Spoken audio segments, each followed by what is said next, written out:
यह पहली दफा नहीं है जब किसी न्यूज चैनल ने खास तौर पर अपने अपने आका को खुश करने के लिए गंदगी परोसी हो। हमने आपको दिखाया था, इससे पहले भी दैनिक जागरण के खिलाफ समाजवादी पार्टी ने मोर्चा खोला था। उनकी खबरों को लेकर किस तरीके से वो एक तरफा ने केवल खबर चलाते हैं, बल्कि खास तौर पर समाजवादी पार्टी के लिए वो किस तरीके की चीजें करते रहे। यही नहीं, इसके बाद का एक और मसला आया था जिसमें आज तक का ग्रुप जो है इंडिया टुडे, उसकी मैगजीन के अंदर खास तौर पर एक काल्पनिक कहानी को जन्म दिया गया था। उसमें श्राप नेताजी के परिवार, नेताजी से जोड़ा गया था, गांधारी का श्राप। उसके बाद जब समाजवादी पार्टी ने मोर्चा खोला था तो हालत खस्ता भी हुई और उसे वापस लेना पड़ा। लेकिन एक्सपोज हो गए तमाम न्यूज चैनल, तमाम अखबार, तमाम मैगजीन्स कि कैसे एक पर्टिकुलर पार्टी से इतना खौफ खाए हुए हैं, क्योंकि वो देश की तीसरी सबसे बड़ी पार्टी बन गई। उस पार्टी की बदौलत नरेंद्र मोदी साहब, जिनके नाम की आंधी तूफान और जलजले का जिक्र किया जाता था, वो चुनाव हारते हारते बचे और उत्तर प्रदेश के अंदर समाजवादी पार्टी की वजह से ही तीन केंद्रीय मंत्री चुनाव हार गए। ये बात पेट में मरोड़ की तरह उठ रही है। इसीलिए एक बार फिर से वही हरकत की गई। आइए, हरकत किसे खुश करने के लिए की गई है वो तो दिखाऊंगा ही, लेकिन आखिरकार दुम दबाकर भागना पड़ा और माफी मांगनी पड़ी है नाक रगड़कर। जी हां, आज आपको दिखाऊंगा समाजवादी पार्टी ने मोर्चा खोला तो एक गोदी पत्रकार, गोदी अखबार, उसने नाक रगड़कर माफी मांगी। नमस्कार, मैं हूं प्रज्वल गौतम और आप देख रहे हैं न्यूज सर्किल। सबसे पहले आपको मैं एक खबर दिखाता हूं। आजकल देखिए, आप जानते हैं शुरुआत से क्या चल रहा था, वही मसला आपको तो पता ही है कि ठाकुरवाद है नहीं, जातिवाद तो है ही नहीं, या तो रामराज आ गया। जबकि अब तो उत्तर प्रदेश की जनता भी देख रही है कि किसको कितना फर्क पड़ता है। सबसे गंभीर मसला इस बात को लेकर और है कि कफसीरप कांड के बाद योगी सरकार पूरी तरह से एक्सपोज हुई। वजह क्या है?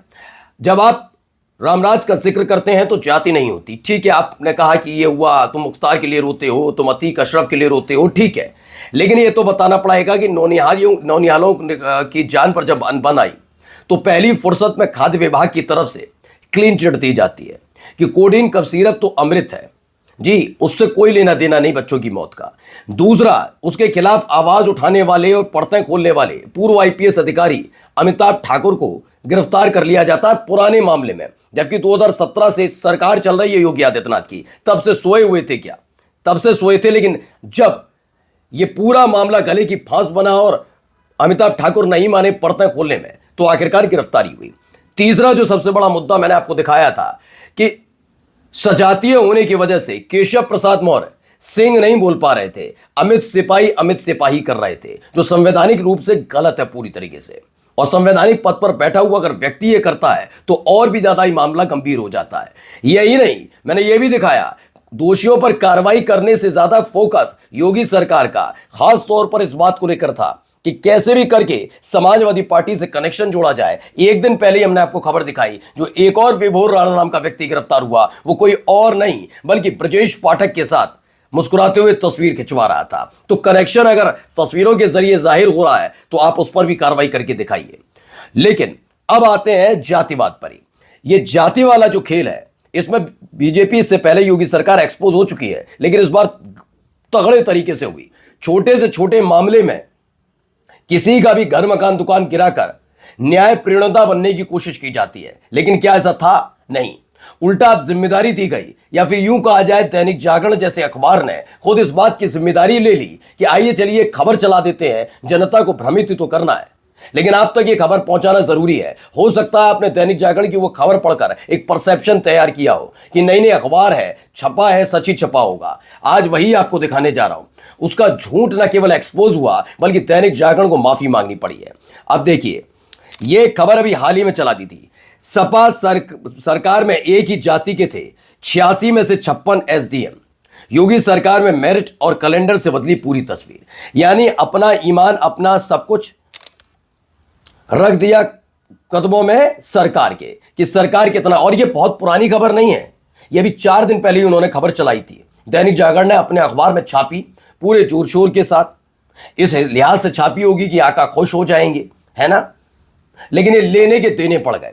जब आप कोई खबर छापते हैं किसी को भी खुश करने के लिए तो करते रहिए, लेकिन उसे खुश करिए, मना नहीं, लेकिन यह भी देखिए जिसके खिलाफ खबर चलाकर आप अपने आका को खुश कर रहे हैं, वो जब मुद्दा उठाएगा तो हालत आपकी क्या हो सकती है। अब वही होता हुआ नजर आया।